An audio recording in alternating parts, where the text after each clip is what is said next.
El Señor esté con ustedes. Y con tu espíritu. Lectura del Santo Evangelio según San Mateo. Gloria a ti, Señor.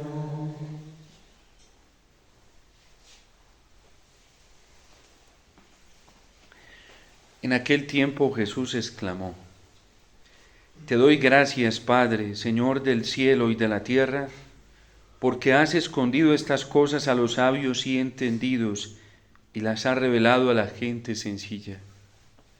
Gracias, Padre, porque así te ha parecido bien. El Padre ha puesto todas las cosas en mis manos. Nadie conoce al Hijo sino al Padre, y nadie conoce al Padre sino el Hijo y aquel a quien el Hijo se lo quiera revelar. Vengan a mí, todos los que están fatigados y agobiados por la carga, y yo los aliviaré. Tomen mi yugo sobre ustedes y aprendan de mí, que soy manso y humilde de corazón, y encontrarán descanso, porque mi yugo es suave y mi carga ligera. Palabra del Señor. Gloria a ti, Señor Jesús.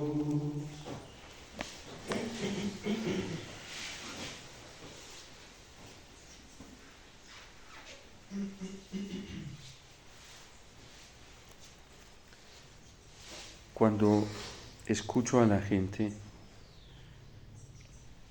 a mí siempre me deja como profundamente impresionado la actitud de las personas y aún la propia de uno frente al efecto que deja el pecado y la esclavitud al mundo en el corazón humano y el efecto que deja el paso del Señor por el corazón cuando le permitimos pasar. Y eso me pasa con muchas personas. Yo soy un espectador de eso. A veces me siento a escuchar a la gente, a contar historias larguísimas, a veces de horas, de los efectos trágicos, terribles, espantosos que ha dejado el pecado en su vida. Y solo en cuestión de minutos cortos, en una oración que se le dirige al Señor, independiente quién la esté dirigiendo, simplemente que es el Señor, y hay toma de conciencia de algunas personas en esos momentos de que el Señor está ahí, y los efectos que deja el Señor son muy contrarios. Llega una persona de tantas que llegan, porque llegan casi con historias repetidas, a contar la situación trágica que está viviendo, porque una persona a la que le entregó toda su vida, sus afectos, le ha traicionado con otra. Y casi no es ni siquiera capaz esa persona de hablar debido al dolor que tiene interiormente, a la amargura, al sufrimiento espantoso que hay en su interior. Y yo le pregunto, ¿por qué te pones así si no deberías estar así? Pero Padre, es que no es para menos, que a uno lo traicionen, que jueguen con uno, que se aprovechen de uno. ¿Por qué te pones así? Si lo que te está haciendo Dios es un favor, para que descubras su amor que es sincero, su amor que es leal, su amor que nunca traiciona, su amor que nunca falla, para que nunca te vuelva a pasar esta decepción que tienes. Y cuando la gente descubre el amor de Dios y lo experimenta en el corazón, no en la cabeza. El Papa Francisco en el Evangelium Gaudium decía que no hay una época en la que nosotros tengamos más doctrina sobre la fe que esta. Pero esas palabras ya las había dicho antes Monseñor Alfonso Uribe Jaramillo. Decía que no había una época en la que hubiera más doctrina de la fe que esta. Pero mucho más allá, San Juan Pablo II decía que la iglesia estaba necesitando un encuentro vivo, real con Jesús, de ojos abiertos y corazón palpitante. Pero Benedicto XVI también lo afirmó, diciendo en su encíclica Deus Caritas es que uno no comienza a ser cristiano por un conocimiento intelectual, racional de la vida cristiana. Y alguien me confrontaba de manera respetuosa y amorosa y me decía: padre, si yo comencé a escuchar sus homilías, era precisamente porque tienen una lógica muy racional. ¿Usted cómo dice que uno no puede fundamentar la fe en lo racional? Y le dije: por una cosa, porque antes de pensar y echarle cabeza a lo que hablo, primero trato de pasarlo por el corazón muchísimo tiempo antes. Porque el intelecto, una fe especulativa meramente racional, hace solamente este trabajo. Llega la idea y baja por la boca. Y nunca toca el corazón. Es diferente la experiencia con el amor del Señor, como dice el Papa Benedicto XVI. Uno comienza a ser cristiano por el encuentro con una persona, con un acontecimiento que transforma la vida. Es muy diferente cuando la experiencia empieza en el corazón y no en la cabeza. Es muy diferente cuando la experiencia se vive adentro, en el interior del corazón, y luego se piensa con la cabeza de esa experiencia que se vivió. La lógica del Papa Benedicto XVI siempre fue esta. De hecho, él mismo da testimonio cómo en algunos momentos puso en peligro esta experiencia de la fe por una tendencia racional, siendo un hombre tan inteligente. Y él mismo lo testimonia, para llegar a concluir que la experiencia inicial de la fe, de la vida con el Señor, empieza adentro en el corazón. Y por eso el Señor está prometiendo hoy, a través del profeta Jeremías, que vendrá un tiempo en que Israel, Jerusalén, será reconstruida. Y esta iglesia va a ser reconstruida. Porque esta iglesia se está oscureciendo, tanto en los obispos, los cardenales y los sacerdotes, porque hay demasiado intelecto, demasiada reflexión racional sobre la fe. ¿Y para qué sirve eso? Para motivar solamente momentáneamente a la gente, para que todo se convierta en una moda, como ha pasado con el sínodo. Y luego las cosas no pasan de ser más que una moda en las parroquias, en los agentes de pastoral, en las predicaciones de los sacerdotes y de los obispos, como ha pasado con tantos acontecimientos en la iglesia que no logran marcar el corazón, la vida y la existencia humana. Yo recuerdo en vísperas a la conferencia de Aparecida en Brasil, que todo se movía en torno a eso. Y en ese momento yo estaba estudiando en el seminario y todo era en torno a eso: Aparecida, Aparecida, Aparecida, Aparecida, Aparecida. Y la vida espiritual en torno a Aparecida, y se hacían vigilias en torno a Aparecida. Y en el mismo contexto de Aparecida, todo se hacía en torno a Aparecida. Y después de Aparecida, seguía hablando de Aparecida, y pasaron solo 1 o 2 años. ¿Y dónde quedó Aparecida? ¿Dónde quedó? ¿Y dónde está la novedad? ¿Dónde está el efecto transformante cuando se habló de discípulos y misioneros transformados por el amor de Dios? Una iglesia transformada, una iglesia en América Latina que en ese tiempo, porque ahora no, era esperanza para el mundo entero. Ya la humanidad está mirando para otro lado, porque se dio cuenta que aquí hemos traicionado la fe. modas intelectuales, puras especulaciones racionales intelectuales. Y de eso dice San Pablo, lo considera basura. Hay que ver cómo hay sacerdotes llenos de contenidos, de ideas sobre la fe en la cabeza, pero sin transformación interior, sin la unción transformante de Jesucristo vivo y resucitado en sus corazones. Porque quien lucha contra el pecado, con mucho conocimiento racional sobre la fe, termina tumbado por el pecado. ¿Qué le pasó a los herejes? Eran demasiado intelectuales. En la cabeza se sabían de memoria los conceptos, todo, en un rigor intelectual. ¿Qué le ha pasado a comunidades religiosas que basaron su vida sacerdotal y religiosa en la cabeza? Están fracasando.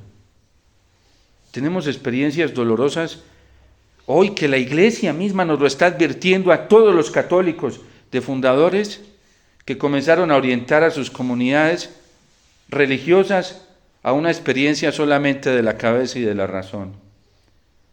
Y siempre terminan siendo esclavos de lo que no quieren ser esclavos. Solo cuando uno llega a experimentar en el corazón, a sentir la presencia viva de Jesús, con una mirada interior, de ojos abiertos, con un corazón palpitante, solamente eso emociona, crea esperanza, crea confianza y crea ganas de irse detrás de ese tesoro y vender lo que sea por eso.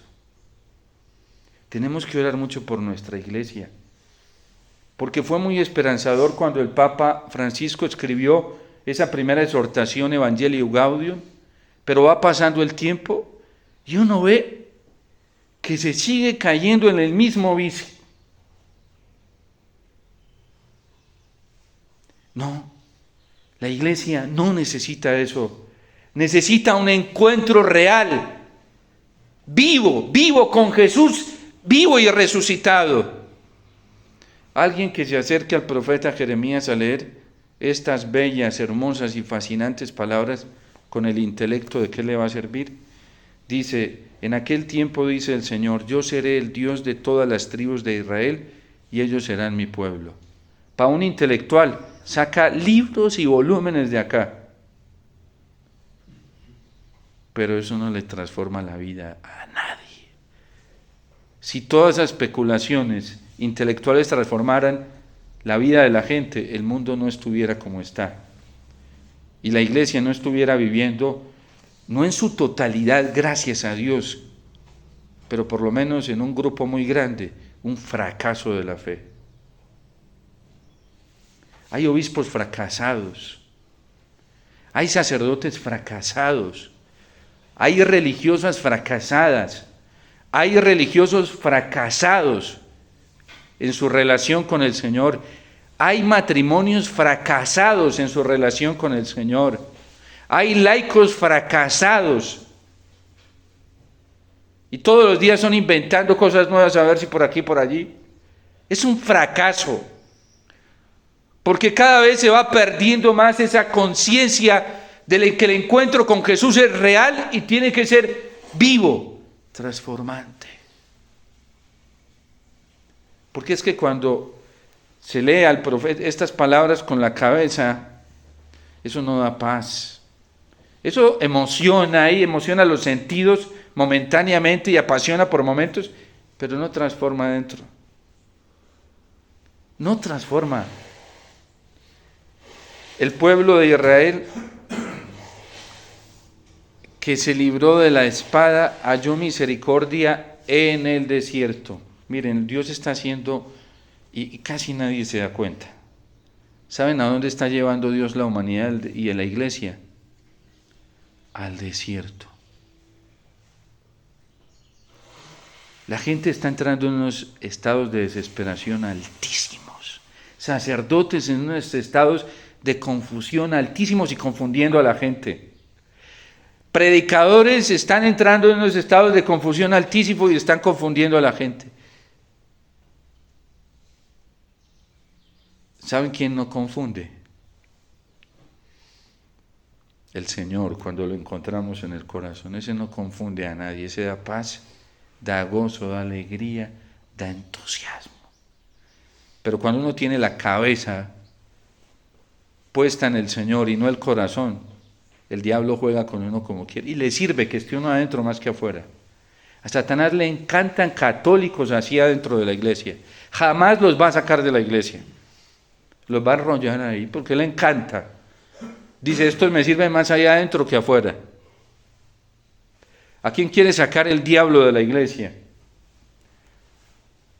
Al que tiene una experiencia de corazón palpitante con el Señor. Al que hoy está convencido y se está dispuesto a arriesgarse lo que sea por el Señor. A los mediocres no los quiere fuera el diablo, los quiere adentro. A los mediocres les ofrece todo para que estén adentro y no les molesta la vida, les facilita la vida. A Satanás le sirve más un católico mediocre adentro, un sacerdote mediocre adentro, un obispo mediocre adentro, un religioso mediocre adentro, un matrimonio mediocre adentro, un laico mediocre adentro que afuera. Y lo alimenta para que esté adentro. Eso es el diablo. El diablo alimenta mucho el intelecto, porque esa es su especialidad. Nadie más racional. Los ángeles tienen la naturaleza racional y los demonios no la perdieron.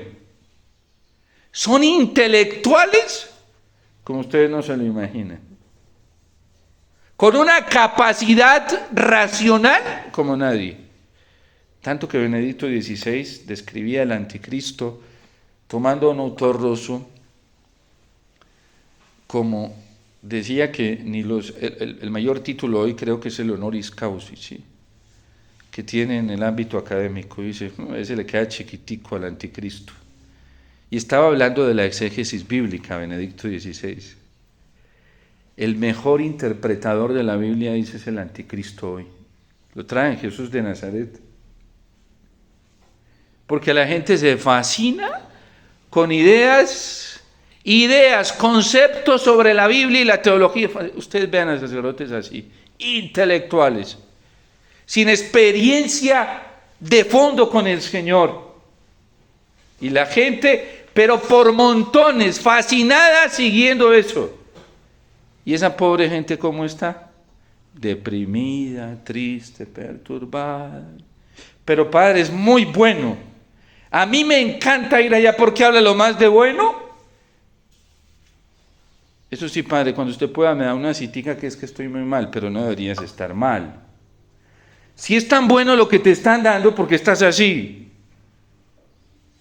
Padre, es que usted no me está entendiendo. Venga, yo le explico. No. Cuando se vive una experiencia de adentro, se vive muy bien. Por fuera todo está hecho un 8, pero por dentro maravilloso. Por eso a los mártires no le importaba que vinieran y los martirizaran y los volvieran. A Cristo no le importó que vinieran y lo destruyeran externamente, estaba muy bien por dentro. Es que lo que nosotros tenemos que cuidar es de acá adentro. Gente llena de miedo, de pánico, de tristeza, de angustia. Hoy está así. Mire, cada rato a mí me escriben, Padre, escucho historias tan dramáticas como esta. Un niño, 16 años, lo encuentra a su hermanita colgado de una viga y la hermanita cree que está jugando con ella. Y hoy le dice a la primita, es que mi hermanito vea cómo me está molestando, él se lo encuentran colgadito. El índice de suicidio hoy es espantoso. ¿Y saben qué es lo más tremendo? De gente que busca al Señor. ¿Pero cómo lo está buscando? Lo buscan solo con la cabeza, no con el corazón. Hoy vemos por qué tanta infidelidad en la vida sacerdotal, en la vida consagrada, tanta mediocridad. Porque solamente se busca al Señor con la cabeza, no con el corazón. ¿Y saben qué es lo más tremendo? Que Aparecida habló de esto. Pero yo no sé dónde se quedó esto, sí. Fue una moda, solamente de la cabeza. Nosotros tenemos que pedirle al Señor descubrir este amor eterno del que Él nos habla a través del profeta Jeremías, porque estas cosas el Señor no se las revela a la gente intelectual. A mí me da mucha tristeza cuando católicos y sacerdotes y teólogos definen a Benedicto como un intelectual. Él no era un intelectual. No empobrezcan al Papa Benedicto XVI, no sean ciegos. Ese hombre era un místico. Ese hombre vivía una experiencia del Señor del corazón. Y se ve, yo llevo 18 años no solamente leyendo, meditando, porque es una profundidad lo que él tiene. Es una profundidad, esa encíclica de 2 Caritas muchas cosas me las sé de memoria y aún vuelvo allá porque cada expresión es tan profunda que eso solamente puede venir de una relación profunda con el Señor. Y muchos lo empobrecen. Es que Benedicto XVI era un intelectual, no era un intelectual. Ese hombre vivía en el corazón su fe y después sabía para qué era la razón. Ponía la razón al servicio de esa experiencia que él vivía con Jesús. Y convertía la razón en una sierva. Sí, a algunos les fastidia esto. Porque en el medioevo se hablaba de eso, que la razón era servidora de la fe. No, ella no puede ser servidora, ella tiene que ser diosa, sí. Y algunos se mueven así dentro de la iglesia. La fe tiene que ser la esclava de la razón. Y la fe superior no ve que la razón es creada por la fe, el acontecimiento divino. Pero cómo están invertidos los órdenes hoy en la iglesia. Por eso hoy hay una fe más de cabeza que del corazón. Y esa fe no le sirve a nadie para cambiar. Esa fe lo único que hace, esa fe de la cabeza, es tener esclavos para el demonio y para el mundo. Eso es como el que se acerca al catecismo para saber más que el otro. Yo voy a ir para saber más. Eso se llama vanidad intelectual, ¿sí? Yo voy porque voy al catecismo para descubrir el amor de Dios allí, en toda esa doctrina que me da el Espíritu Santo para amar a la iglesia. Para que los otros vean que yo sí sé. Eso es vanidad, y la vanidad viene de un corazón que está muy pobre de afecto, no tiene afecto. Porque cuando uno hace las cosas para que los demás lo vean y para que a los demás les gusten, quiere decir que a ese corazón le está haciendo falta mucho amor. Hacer las cosas para que los demás se den cuenta y se den cuenta que yo estoy aquí y me miren Eso es mucha pobreza. Por eso San Pablo decía que para ser libres nos liberó Cristo, y le decía a los Gálatas: yo, como no hago las cosas para agradarle a los hombres, si lo hiciera ya dejaría de ser siervo de Cristo. A mí el que me alimenta es Dios. Padre, pero es que al corazón humano le hace falta amor. Claro, este amor eterno de Dios, no otro.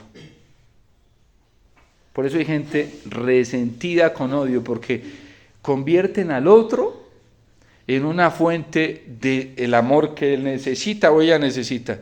Y el otro pobre, que también necesita, llega un momento en que no le va a abastecer, ¿sí? Y se enoja con el otro porque no está. Entiende que el otro no tiene lo que tú necesitas, solamente lo tiene Dios. Y por eso hay gente que coge rabia, se pone resentida, hasta odio. Cuando todos, ustedes y yo, nos juntamos el hambre y la necesidad, todos tenemos necesidad de un solo y único amor, que es el amor del Señor. No andemos culpando a los demás. Nuestra relación con el otro es para darle lo que nosotros recibimos de Dios, no para quitarlo y explotarle, ¿sí? Y creer que el otro tiene la obligación. No es que el otro también anda en la misma, buscando lo que yo necesito. Ahí es donde se da la verdadera unidad. Yo otra unidad en la iglesia no le creo. Eso se llama ya una cosa social, ahí sí. Miren, 5 sacerdotes. De los 5, solamente 3 buscan al Señor, los otros no buscan al Señor. ¿Ustedes creen que esos 5 sacerdotes se van a entender?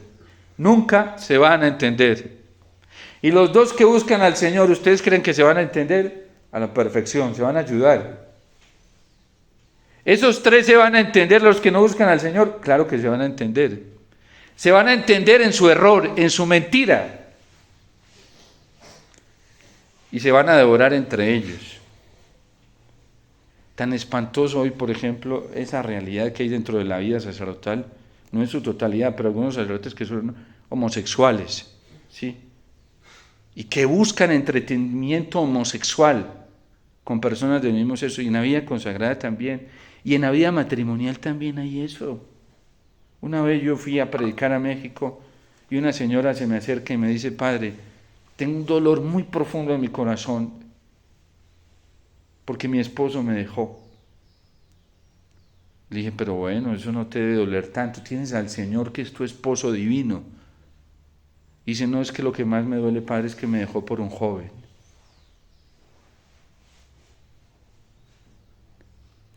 Mire, ha llegado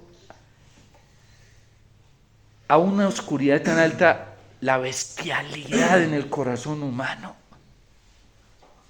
que hay hombres que ya no se entretienen solamente con mujeres en el ámbito afectivo y sexual, sino con cualquier cosa. Eso es espantoso.